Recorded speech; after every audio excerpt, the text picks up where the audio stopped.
주님, 오늘 우리에게 말씀하여 주시옵소서. 설교를 준비하여 전하는 존이나 듣는 성도들 모두가 살아계신 하나님의 음성을 들을 수 있도록 주께서 친히 우리에게 말씀하여 주시옵소서. 우리 주님 예수님의 이름으로 간절히 기도드리옵나이다. 아멘. 사람이 참 묘한 존재입니다. 긍정적인 면에서나 부정적인 면에서나. 그런데요, 사람이 무슨 이유로든지 간에 마음이 이게 꼬여가지고 분노든 시기든 무엇이든 이게 마음이 삐뚤어지면 그때부터는 보는 모든 것, 듣는 모든 것, 생각하는 모든 것이 다 그대로 보이지 않고 비뚤어져서 보입니다. 여러분, 이런 경험 있으시죠? 없으십니까? 저는 많습니다. 여러분, 화가 날 때 중요한 결정을 하지 말라는 말들 있죠. 왜 그럴까요? 우리는 생각합니다. 내가 화는 났지만 나는 결정을 똑바로 내릴 수 있어. 안 됩니다. 이미 마음이 삐뚤어졌고 분노가 차 있기 때문에 절대 상황과 말을 바르게 보지 못하고 객관적으로 듣지도 못합니다. 그런데 이게 무슨 이유로든지 간에 마음이 삐뚤어지고 틀어지는, 이렇게 되면서 얽히고 설키고 꼬이는 것이 이 세상이 점점 더 악해져가는 방식입니다. 즉 죄가 더 강하게 작용한다는 것이죠. 지난 주일 말씀을 나눈 것처럼 세상은 더 악해져서 속이기도 하고 그 속이는 사람들은 또 자기 속임으로 자기가 속게 되는 이런 일들을 반복하면서, 그러니 자기조차고 남의 눈에 피눈물을 흘리면 결국은 돌아와서 자기도 그 속임으로 피눈물을 흘리는 이런 세상이 되어간다는 것이에요. 사람의 마음이 이렇게까지 한번 틀어지고 삐뚤어지고 악해지면 어디까지 내려가고 어떤 일까지 할 수 있는가를 잘 보여주는 얘기들이 있는데 제가 두 개만 소개해 볼까요? 이솝 이야기, 재밌는 우화, 동물로 설명하는 이솝 이야기에 이런 얘기가 있습니다. 철천지 원수 두 사람이 한 배를 탔어요. 조그마한 나무 배에 탔는데 갑자기 한 사람이 배에 막 구멍을 내기 시작합니다. 구멍을. 그러니까 그 사람의 다른 원수가 그걸 보면서 야, 그러면 너도 죽어 그랬습니다. 그러니까 이 구멍을 내던 사람이 나도 죽겠지만 나는 적어도 네 죽는 꼴을 보고 나는 죽겠다. 아유, 세상에 그럴 사람이 어디 있나. 요즘 세상 돌아가는 걸 보세요. 다 이런 식으로 악해져 갑니다. 러시아 작가가 쓴 보리스의 염소 이야기라는 이야기가 있습니다. 이반이라고 하는 한 농부가 자기 옆집에 보리스라는 사람이 키우는 염소가 너무 부러웠어요. 이게 검은 염소인데 윤기도 촤르 흐르고 얼마나 살이 통통한지 부러워 죽겠는데, 또 옆집 보리스는 한 번씩 또 자기 염소를 자랑을 해요. 근데 그걸 들을 때마다 막 속이 뒤틀리는 거예요. 이게 어느 날 천사가 그 이반에게 나타났습니다. 그리고 네 소원 하나를 들어줄 테니까 얘기해라. 우리가 오래전에 말씀 나눴죠. 여러분 같으면 그 천사에게 무슨 소원을 얘기하겠어요? 이반이 무슨 소원을 천사에게 얘기한 줄 아세요? 옆집 보리스의 염소를 죽여주십시오. 이미 얘기에 초점은 하실 겁니다. 상식적으로 객관적으로 생각하면, 그러면 저 보리스 염소보다 더 좋은 염소 10마리를 주세요, 뭐 100마리를 주세요, 이럴 수 있는 거 아닙니까? 그런데 이 마음이 시기와 분노와 이걸로 뒤틀어져서 그 한 가지 소원을 옆집 염소 죽이는데 쓰는 거예요. 우리가 인생의 기회를 그렇게 쓸 수 있어요. 누가 싫어서 인생을 살고 누구 때문에 복수하려고 인생을 사는 거, 그거 결국 자기 배에 구멍을 뚫는 것과 똑같아요. 그 좋은 인생의 기회에 옆집 염소 죽여달라고 사는 그런 것입니다. 그런데 여러분, 이게 성경이 말씀하시는 죄의 의미입니다. 많은 기독교인들이 죄 얘기하면 이젠 듣기도 싫어하고 그냥 다 죄인이라고 교회에선 그러는 거야 라는 수준으로 말하지만, 그 죄의 문제 때문에 하나님의 아들이 이 세상에 오셔서 죽으셔야지만 됐다는 것은 얼마나 그 죄가 우리가 생각하는 심각한 수준을 넘어서는지를 잘 말해주는 것입니다.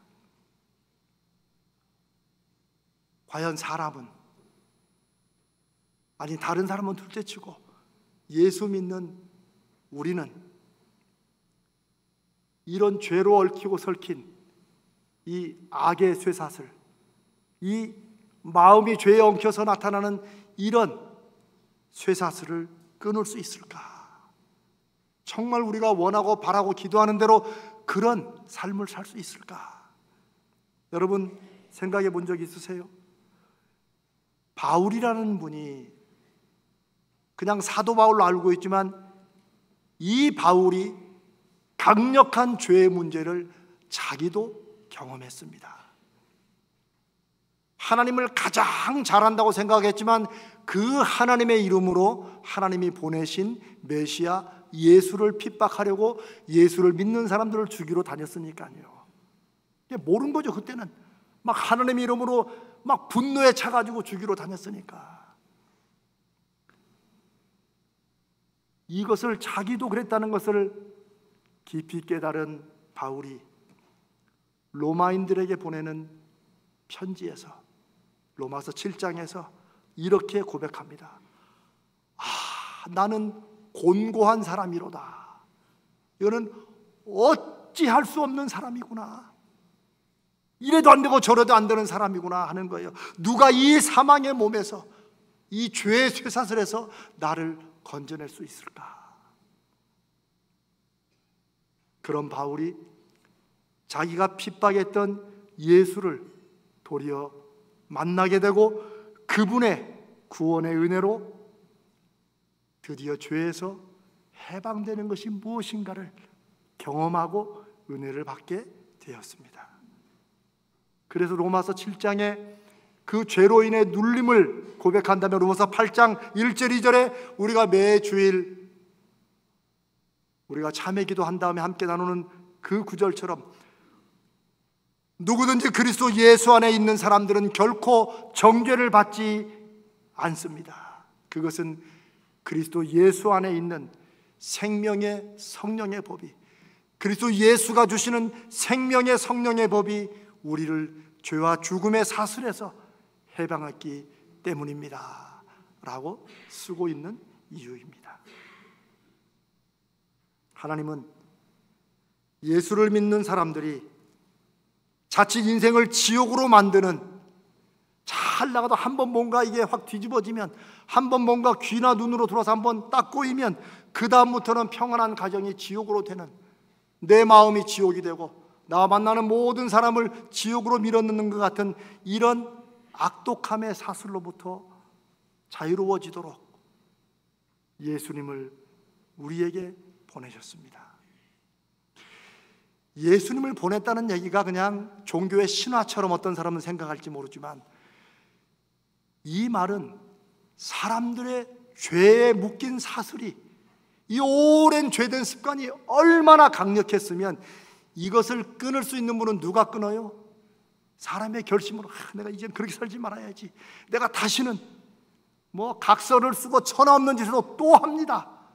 그걸 끊을 수 있는 분은 바로 하나님의 아들밖에 없기 때문에 그분이 이 땅에 오셔서 십자가에 죽으셔야만 했던 것입니다. 이게 성경의 구원의 진리입니다. 그냥 다 죄를 덮어 씌운 다음에 조금만 있으면 예수님이 다 용서해 준다고 하셔 라는 그런 정도로 생각하니 예수 믿어도 인생이 그냥저냥 되는 것입니다.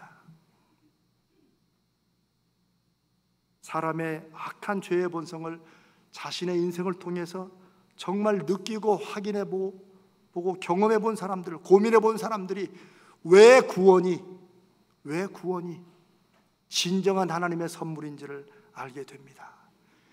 죄가 얼마나 심각한지를 정말 가슴 절절히 한 번은 느껴봐야 그 은혜의 풍성함을 알게 되는 것입니다. 근데 여러분, 이렇게 사람들이 지금도 여전히 해결하지 못하고 여전히 매여 살기 쉬운 이 죄의 사슬이 끊어지고 정말 새로운 인생을 사는 모습이 가장 잘 증거되고 나타난 곳이 어딘 줄 아십니까? 그게 바로 교회였습니다. 제가 지금 교회다라고 말씀드리지 않습니다. 그게 교회였습니다. 자, 예를 들어볼까요? 초대교회의 교회 지도자들을 한번 여러분 생각해 보십시오. 그들이 흠과 티가 없는 완벽한 사람이었습니까? 아닙니다. 정반대였습니다. 제가 세 사람만 예를 들어볼까요? 교회의 중심이었던 수제자 베드로, 이 누구입니까? 예수님이 죄 없이 법정에서 재판받으실 때 3번씩이나 예수님을 저주하며 모른다고 부인했던 끔찍한 사람입니다. 야고보 사도는 사도행전에 보면 초대교회 모임에서 회의를 이끌고 아름답고 선한 결정들을 예로 이끌어간 교회의 지도자였습니다. 그런데 야고보 사도가 누군 줄 아세요? 예수님의 육신의 동생이에요. 야고보는 예수님을 안 믿은 정도가 아니라 예수님이 미쳤다고 생각해서 자기 어머니 마리아와 함께 예수님을 잡으러 다녔던 사람입니다. 이런 사람이 교회의 지도자가 되었어요. 우리가 여러 번 말씀을 나눈 바울이란 사람도 가장 많은 교회를 개척하고 예수 그리스도를 향한 복음의 믿음이 무엇인가를 정리하고 연구한 위대한 학자이기도 하지만 잘 알잖아요. 원래 바울은 예수와 성도들을 핍박하고 죽이러 다녔던 가장 악독한 회방꾼이었고 예루살렘 초기 교회를 무너뜨리려고 애쓴 가장 큰 원수였습니다. 자기가 죄인 중에 괴수라고 한 말이 또 별로 틀린 말도 아니에요. 여러분, 이런 사람들을 솔직히 상식적으로 우리 같으면 교회 지도자로, 인도자로 세우겠습니까? 요즘 드라마에서 그러잖아요. 그렇게 존경했던 누군가가 나중에 우리가 이런 사건이 있었다 그러면 완전히 발칵 뒤집어지잖아요. 그런데 2000년 전에 당시 성도들은 아니 어떻게 그 과거가 그렇게 엉터리고 엉망인 사람들을 교회의 리더로, 믿음의 스승으로 받아들이고 그들의 말을 따라서 믿음 생활을 했을까요? 여러분, 이런 생각 해보신 적이 있으세요?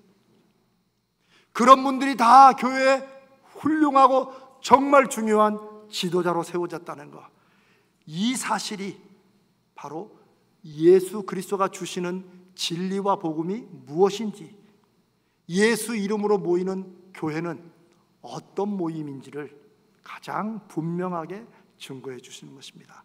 말로 설명하는 게 아닙니다. 베드로 같은 분이 교회 지도자로 다시 세워졌다. 야고보 같은 사람이, 바울 같은 사람이 교회 지도자로 세워졌다는 이 사실, 이것은 교회는 주님의 이름으로 모인, 주님의 사람들의 모임인 교회는 어떤 큰 죄를 지은 사람이든지 용서받을 수 있고, 그리고 새롭고 놀라운 기회를 주는 곳이다는 사실입니다. 그런데 여러분, 오해하지 마십시오. 그래, 교회는, 기독교는 사랑이니까 원수도 용서하라고 그랬는데, 원수도 사랑하라고 그랬는데 그러니까 그런 거 아니야. 아닙니다. 무조건 용서하지 않습니다. 예수 믿는다고 자동적으로 죄가 용서되지 않습니다. 어떻게 해야 됩니까? 회개해야 됩니다. 우리가 매주 예배를 시작하면서 참회의 기도를 합니다. 회개 기도를 하자고 합니다. 어떤 분들은 그냥 눈 감고 지나갈지도 몰라요. 그러나 우리가 함께 읽는 요한일서 1장 9절처럼 만일 우리가 우리 죄를 자백하면 하나님은 미쁘시고 하나님은 약속을 지키시는 신실한 분이셔서 우리 죄를 용서해 주시고 우리를 모든 악한 불의의 사슬에서 우리를 끊어주신다. 이게 회개를 통해서 주시는 약속입니다. 우리는 그 약속을 믿고 회개하는 것입니다. 회개는 하나님이 주시는 용서와 구원을 받는 유일한, 다시 말씀드립니다, 유일한 기회가 되는 것입니다. 죄를 용서받는 것은 무엇을 통해서입니까? 회개를 통해서입니다. 그런데 그러면 대체 회개를 어떻게까지 해야 되느냐? 얼마나 간절하게 해야 되느냐? 여러분은 그걸 고민할지 모릅니다. 그러나 하나님께서는 우리의 회개를 들으십니다. 우리의 중심을 아시는 그분이 목소리가 크든 작든 우리의 중심으로 진심으로 하나님 앞에 죄를 고백하고 인정할 때 우리의 그 회개가 간절해서가 아니라 우리 회개가 막 올바라서 들어주시는 게 아닙니다. 우리의 죄 때문에 우리가 죽어야 되는데 우리 대신 하나님의 아들 예수 그리스도가 대신 죽으신 것입니다. 미리 죽으셨습니다. 이미 죽으셨습니다. 그래서 하나님은 우리가 회개할 때마다 주님의 죽으심을 보시고 그 값으로 대신 용서해 주시고, 그래서 오늘 우리가 읽은 본문에서는 누구든지 그리스도 예수 안에 있으면 새로운 피조물이다 라고 한 말이 그거예요. 우리가 죽어야 되는데 안 죽고 다시 살아나는 것입니다. 그리고 그렇게 된 것이니 이제는 자기 자신을 위해 살지 않고 자신을 위해 죽으신 예수님을 위해 살 수 있도록 기회를 주셨다라고 말씀하시는 것입니다. 16절에 놀라운 말씀이 있습니다. 제가 오늘 설교에서 이 말씀은 제가 다 하지 못하고 다음에 하겠습니다. 이제부터는 우리가 어떤 사람도 육신을 따라 알지 아니하노라. 이게 무슨 말이에요? 예수 그리스도, 우리 교회를 우리가 가족이라고 말하죠. 영가족. 하도 이런 말을 쓰니까 그냥 그러려니 하는 겁니다. 교회니까 그런 말을 하지. 그러나 사도 바울은 우리가 예수님도 육신으로 알았었다. 야고보 사도가 그랬어요. 많은 사람들이 예수님이 막 그렇지만 옛날에 어렸을 때 보니까 이런 말 하는 사람들이 여전히 있었을 2000년 당시예요. 그러나 이제는 우리가 예수님을 육신으로 알지 않는다. 그분이 하나님의 아들이신 것을 이제 믿고 받아들인다. 그런 것처럼 예수님을 믿고 모인 성도들을 어떻게 한다고요? 육신을 따라 알지 않는다. 저 양반 저기서 뭐 하던 사람이야. 옛날에 그랬던, 이것을 생각하지 않는다는 거예요. 우리가 보는 건 누구를 보는 거예요? 예수님이 그분의 죽으심과 부활로 다시 창조하신 하나님의 자녀로 본다는 것입니다. 아멘. 저와 여러분이 하나님의 자녀로 되었고 우리 성도들이 그렇게 봐야 됩니다. 사랑하는 여러분,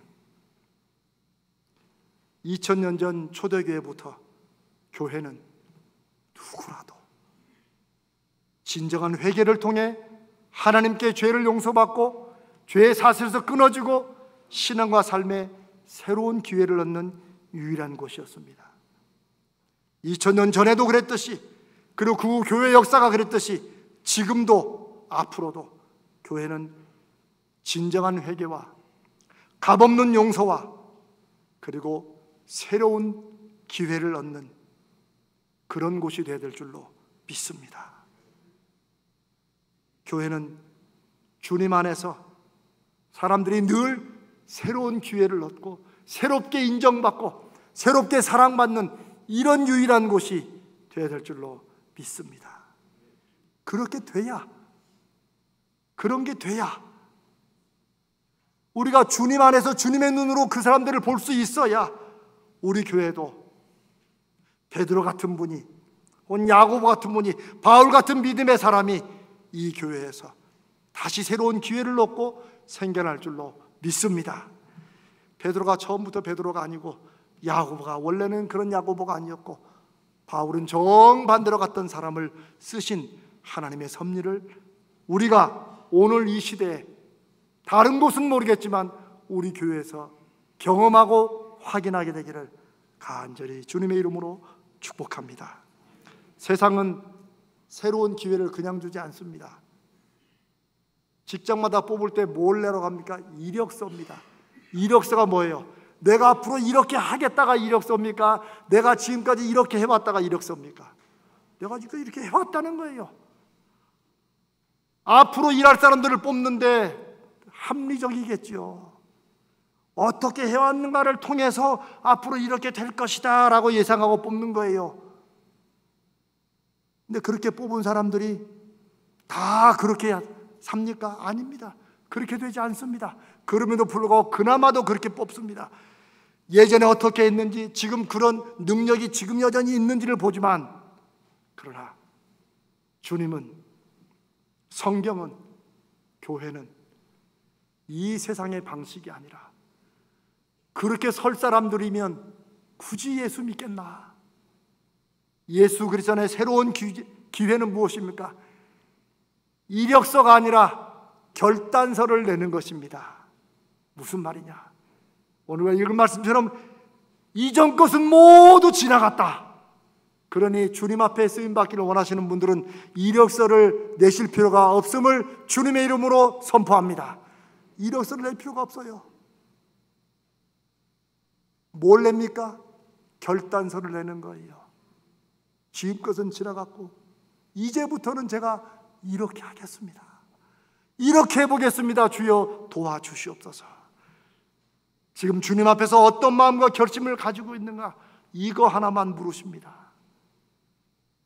그리고 그리스도 예수 안에서 자신을 진솔하게 인정하는 사람들에게, 결단하는 사람들에게 새로운 기회를 주십니다.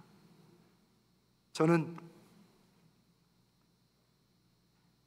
지난 5주 동안에 우리 교회가 10년 만에 세우는 안수집사, 권사님들 그 후보 교육의 5주차 마지막 시간에 제가 이 서약서를 다 나눠드렸습니다. 서약서입니다. 29분이 다 내셨어요. 제가 이 서약서를 드리고 바로 사인하라고 하지 않습니다. 왜냐하면 옛날에 그렇게 할 수 있을까? 그냥 빨리빨리 내라고, 다 어차피 내야 될 서류니까. 그러나 교회는 서류로 움직이는 곳이 아닙니다. 제가 이걸 나눠드리고 적어도 한 주간 하나님 앞에 기도하면서 서약하십시오. 여기에는 여호와 산마를 개인과 가정과 교회의 비전으로 삼고 무엇을 하든지 예수 부활의 증인으로 살겠습니다 라는 걸 서약하게 했습니다. 또 1:1 제자 훈련을 마쳤고 혹은 아직 하는 분들 앞으로 마칠 것이고 주님의 제자로 십자가를 지고 교회를 섬기겠습니다. 그거 사인하게 했어요. 주님이 주시고 쓰시는 하나님의 청지기로서 신앙과 교회 사역을 위해 11조원금을 드리겠습니다. 이걸 제가 받았어요. 그러면 여러분, 제가 이거를 무슨 계약서 같이 들고 다니면서 권사님 이거 왜 안 하십니까? 저는 그럴 만한 배짱도 없고, 다만 하나님께서 이 서약을 시시때때로 기억하게 하셔서 주님이 말씀하시고 새로운 결단으로 나아갈 때 하나님이 일하실 것을 믿습니다. 저는 그렇기 때문에 주님의 이름으로 새롭게 결단하며 오늘 중직자 후보로 서 있는 이분들을, 교회 담임 목사인 저도, 다음에도 우리 성도들도 이분들 모두를 예수 그리스도의 이름으로 다시 세우고 정말 결심한 그대로 지금부터 더욱 교회를 위해, 하나님의 나라를 위해, 성도들의 믿음을 위해 헌신하고 봉사하고 애써주시라고, 우리도 돕겠다고 이렇게 세워주시고 받아주시기를 부탁드립니다. 이게 우리 교회가 해야 될 일입니다. 저는 주님의 이름으로 분명히 말씀드립니다. 직분자를 세우는 것은 교회 내에서 지위를 올려주는 것이 아닙니다. 한국교회는 그렇게 해왔습니다. 교회가 그렇게 가르치진 않지만 성도들은 이번에 뭐 됐다며? 라고 얘기합니다. 그동안 수고했으니까 한 자리씩 주는 게 아니어야 됩니다. 한국교회가 이렇게 사람들에게 욕을 먹고 주님의 이름이 땅에 떨어진 이유가, 우리 청년들이 어디 가서 예수 믿는다고 말하지 못할 정도의 교회가 된 이유가 바로 여기에 있습니다. 저는 여러분, 단지 이번 직분제를 세우는 일에서만이 아니라 우리의 모든 일들이 살아계신 하나님과 여러분 각자의 관계 속에서, 우리와 하나님과의 관계 속에서 일들이 진행되기를 간절히 바랍니다. 교회의 직분은, 저도 여러분도 여전히 연약한 죄인이지만 여전히 죄의 사슬에 한번 묶여서 한번 뒤집어지면 삶을 지옥으로 만들어버리는 연약함이 있지만, 그럴 때마다 다시 회개하고 주님 앞에 돌아서는 그런 믿음을 가지고 있는 사람들이, 자기를 부인하고 내 몫에 대인 십자가를 지고 주님을 따르려고 애를 쓰고, 그 주님의 부르심 앞에 제가 이제 다시 그렇게 하겠습니다라고 십자가를 지고 일하고 헌신하고 고생할 성도를, 여호와 삼마의 동역자를 세우는 것이라고 확신합니다. 그렇게 돼야 됩니다. 이런 마음을 가진 교회가, 이런 마음의 결단을 가진 성도를 직분자로 세워야 우리 가자제일교회의 소망과 미래가 있습니다. 그래야 새롭게 뽑힌 하나님의 직분자들에게도 하나님이 주시는 기회가 열릴 것입니다. 그리고 그들을 믿음으로 세운 우리 교회도 하나님이 거룩하게 쓰시는 여호와 삼마의 교회가 되리라 믿습니다. 저는 설교할 때마다, 설교할 때는 뭔지 끝나고 나서 그런 생각을 해봅니다.